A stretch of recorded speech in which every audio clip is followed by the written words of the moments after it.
दोस्तों, आज के इस वीडियो में हमने आपके लिए इतिहास के टॉप 40 क्वेश्चन को लेके आए दोस्तों, जो आपके सभी एग्जाम में काफी बार पूछा गया हो। तो चलिए दोस्तों, आज के इस वीडियो को शुरू करते हैं। पहला क्वेश्चन है, जय हिंद का नारा किसने दिया था? जय हिंद का नारा किसने दिया था? तो पहले क्वेश्चन का आंसर होगा सी, सुभाष चंद्र बोस ने।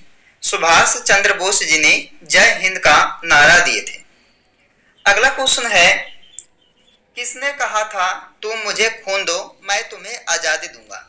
तो किसने कहा था तुम मुझे खून दो मैं तुम्हें आजादी दूंगा? तो ये कहे थे दोस्तों किसने? सुभाष चंद्र बोस जी ने, यानी कि दूसरे क्वेश्चन का आंसर डी होगा। अगला क्वेश्चन है, देश बंधु की उपाधि किससे संबंधित है? देश बंधु की उपाधि जो है वो किससे संबंधित है? दोस्तों, तीसरे क्वेश्चन का आंसर होगा डी, चित्तरंजन दास जी से। चलिए आगे बढ़ते हैं। अगला क्वेश्चन है दोस्तों, इसमें पूछा गया आपसे कि कांग्रेस ने भारत छोड़ो आंदोलन का प्रस्ताव किस वर्ष पारित किया था? तो इसका आंसर होगा डी, 1942 ईस्वी को। कब? 1942 ईस्वी को। ऑप्शन का डी होगा। अगला क्वेश्चन है, वर्ष 1919 में जलियांवाला बाग हत्याकांड कहां पर हुआ? तो वर्ष 1919 ईस्वी में जलियांवाला बाग हत्याकांड कहां पर हुआ था?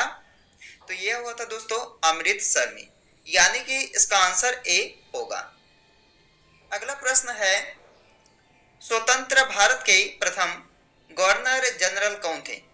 स्वतंत्र भारत के प्रथम गवर्नर जनरल कौन थे? इसका आंसर होगा बी, लॉर्ड माउंटबेटन। दोस्तों याद रखना, छठे नंबर क्वेश्चन का बी आंसर होगा।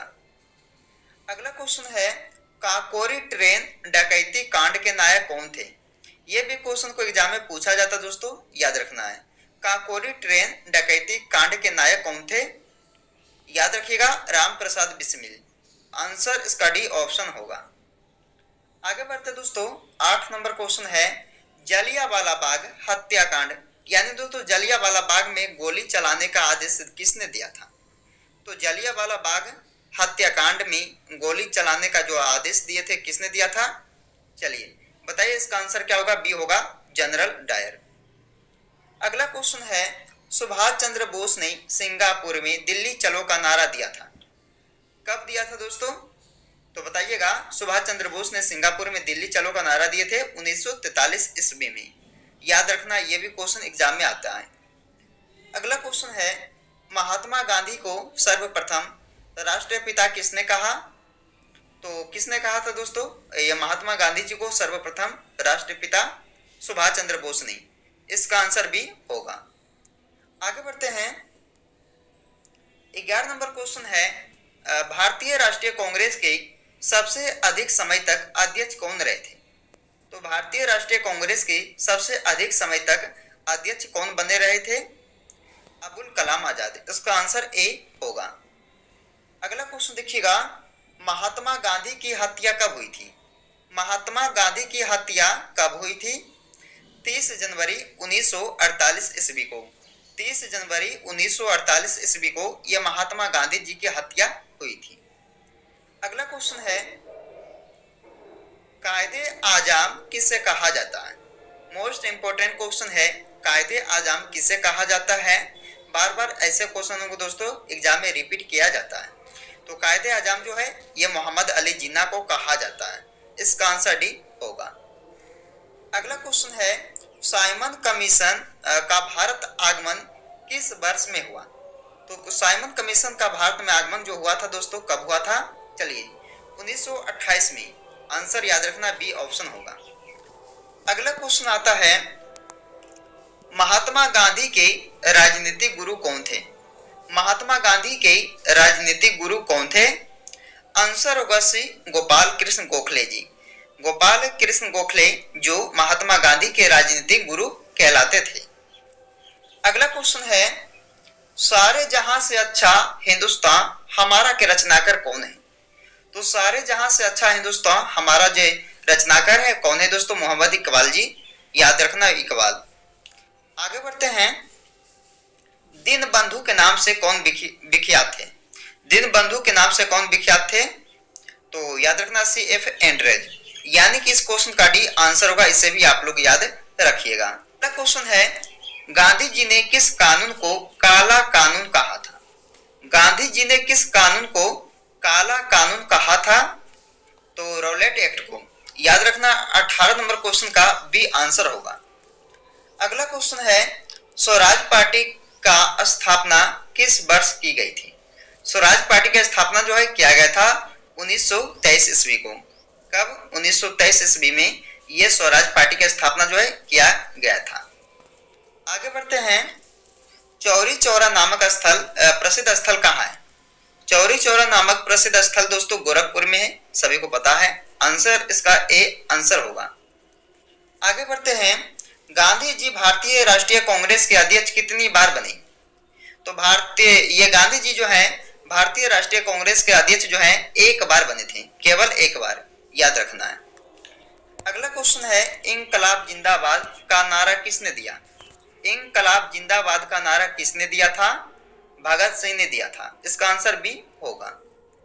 अगला क्वेश्चन है, इनमें से कौन भारत छोड़ो आंदोलन में शामिल नहीं था? तो डॉक्टर BR अम्बेडकर जो थे दोस्तों, ये भारत छोड़ो आंदोलन में शामिल नहीं थे। याद रखना इसका डी आंसर होगा। अगला क्वेश्चन है, भारत की आजादी के समय कांग्रेस के अध्यक्ष कौन थे? तो भारत की आजादी के समय कांग्रेस के अध्यक्ष कौन थे? आंसर होगा JB कृपलानी, डी इसका आंसर होगा। अगला क्वेश्चन है, भारत एवं पाकिस्तान के बीच सीमांकन किसने किया था? भारत एवं पाकिस्तान के बीच सीमांकन किसने किया था? सर सिरिल रेडक्लिफ ने। किसने किया था दोस्तों? सर सिरिल रेडक्लिफ ने। याद रखना इसका आंसर बी ऑप्शन होगा। आगे बढ़ते हैं, 26 नंबर क्वेश्चन है कि दक्षिण अफ्रीका में महात्मा गांधी द्वारा प्रकाशित पत्रिका का नाम क्या था? तो कौन सा होगा? इंडियन ओपिनियन, यानी कि इस क्वेश्चन का डी आंसर होगा। चलिए दोस्तों, अगला क्वेश्चन है, भारत छोड़ो आंदोलन के समय इंग्लैंड का प्रधानमंत्री कौन था? तो इस क्वेश्चन का आंसर होगा बी चर्चिल, विंस्टन चर्चिल। आगे बढ़ते हैं, करो या मरो का नारा किसने दिया था? करो या मरो का नारा किसने दिया था? तो महात्मा गांधी जी ने दिए थे करो या मरो का नारा। आगे बढ़ते हैं, महात्मा गांधी दक्षिण अफ्रीका से भारत किस वर्ष में लौटे? तो कौन से वर्ष में लौटे थे भारत में दोस्तों ये महात्मा गांधी जी दक्षिण अफ्रीका से? तो याद रखना 1915 में। आगे बढ़ते हैं, गांधी जी दक्षिण अफ्रीका में कितने वर्ष रहे थे? बताइए। गांधी जी जो हैं दक्षिण अफ्रीका में दोस्तों 21 वर्ष रहे थे। कितने वर्ष? 21 ईयर, 21 वर्ष जो है ये गांधी जी दक्षिण अफ्रीका में रहे थे। अगला क्वेश्चन है, गुलामगिरी का लेखक कौन था? गुलामगिरी का लेखक कौन था? ज्योतिबा फुले। इसका आंसर बी होगा 31 नंबर क्वेश्चन का। ज्योतिबा फुले जो गुलामगिरी के लेखक कहलाते हैं। अगला क्वेश्चन है, मोपला आंदोलन 1921 में कहां पर हुआ था? बताइए। तो मोपला आंदोलन हुआ था दोस्तों कहां? मालाबार में, यानी कि इसका आंसर बी ऑप्शन होगा। अगला क्वेश्चन है, गांधी का चंपारण सत्याग्रह किससे जुड़ा था? गांधी का चंपारण सत्याग्रह किससे जुड़ा था? तिनकठिया से। इसका आंसर दोस्तों आपका ऑप्शन सी होगा, तिनकठिया से जुड़ा था गांधी का चंपारण सत्याग्रह। अगला क्वेश्चन है, कृष्णदेव राय किसके समकालीन थे? तो कृष्णदेव राय जो है वो समकालीन थे दोस्तों किसके? बाबर के। इसका आंसर आपका ऑप्शन बी होगा। अगला क्वेश्चन है, कृष्णदेव राय कहाँ के राजा थे? कृष्णदेव राय जी कहाँ के राजा थे? तो ये थे विजयनगर के राजा, ये कृष्णदेव राय। इसका आंसर आपका ऑप्शन सी होगा। इसे भी आप लोग याद रख सकते हैं। चलिए दोस्तों, अगर आप लोग अभी तक इस वीडियो को लाइक नहीं किया तो लाइक फटाफट कीजिएगा दोस्तों। चलिए अगला क्वेश्चन है, विजयनगर किस नदी के तट पर स्थित है? तो विजयनगर जो है वो दोस्तों तुंगभद्रा नदी के तट पर है, याद रखना है। अगला क्वेश्चन है, अगले प्रश्न में पूछा है, हम्पी का खुला संग्रहालय किस राज्य में है? हम्पी का खुला संग्रहालय किस राज्य में है? तो हम्पी का खुला संग्रहालय दोस्तों होगा कर्नाटक राज्य में। इसका आंसर आपका ऑप्शन ए होगा। आगे बढ़ते हैं, फाहियान कहाँ का निवासी था? दोस्तों फाहियान कहाँ का निवासी था? ठीक है, तो कहाँ का रहने वाला था ये फाहियान? तो चीन देश का। यानी कि इस क्वेश्चन का भी ऑप्शन सही होगा, 38 नंबर क्वेश्चन का। आगे बढ़ते दोस्तों, फाहियान किसके शासनकाल में भारत आया था? फाहियान जो है वो किसके शासनकाल में भारत देश आया था? तो चलिए दोस्तों, ये आए थे चंद्रगुप्त द्वितीय के शासनकाल में भारत आया था ये फाहियान। याद रखिएगा, 39 नंबर क्वेश्चन का डी आंसर होगा। आगे बढ़ते दोस्तों, जिसका जवाब जो है आप सब कमेंट करके जरूर दीजिएगा दोस्तों, क्योंकि ये भी क्वेश्चन आपके एग्जाम में पूछे जाते हैं। तो चलिए, इसमें पूछा है किस गुप्तकालीन भारत को शासन को कविराज कहा गया है? किस गुप्तकालीन शासक को दोस्तों कविराज कहा गया है? बताइएगा, आप सब बताइए दोस्तों कमेंट करके। ऑप्शन है समुद्रगुप्त, श्रीगुप्त, स्कंदगुप्त या चंद्रगुप्त द्वितीय। तो कमेंट करके इसका आंसर बताइएगा कि किस गुप्तकालीन शासक को कविराज कहा गया है।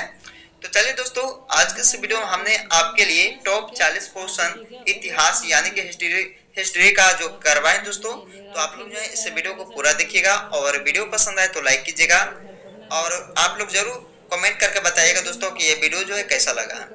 तो चलिए दोस्तों, आपसे फिर मिलते हैं अगले वीडियो में। आप लोग जरूर इसे लाइक कीजिएगा।